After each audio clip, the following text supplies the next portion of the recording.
We're in the last week of Destiny 2's Season of the Drifter, the annual pass content update known as Joker's Wild. On June 4th, we head into the Season of Opulence, the content known as Penumbra. In reviewing Season of the Drifter, we wanted to try to tackle things a little bit differently. Because content unfolds progressively over the course of the 3-month season, and has things for both the paid annual pass and just owners of the base game, it felt a little unfair and premature to issue a review of the season just a couple of weeks in.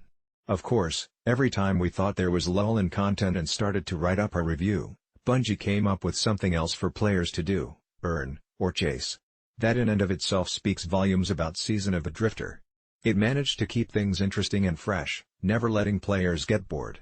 From seasonal events to secret quests, there was lots to do in Destiny 2 over the last 3 months. One of the biggest things Season of the Drifter did better than the previous season was to seed it with lore that I actually cared about. Black Armory's lore was interesting enough, but it came completely out of left field and really didn't play into existing lore.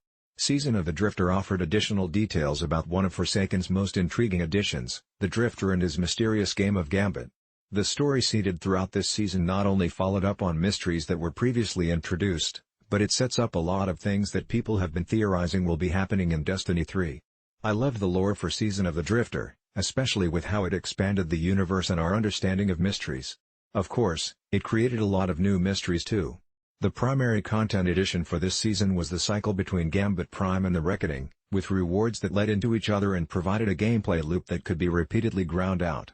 The theory behind the activity loop was a solid one, and for the first little bit, I was really excited to grind out motes to take to Reckoning which could be used to earn armor that improved my abilities in Gambit Prime. What wasn't exciting about this loop was the excessive amount of fluff that it came with, including unnecessary lower tiers of armor, which were actually separate armor pieces, that we had to grind out.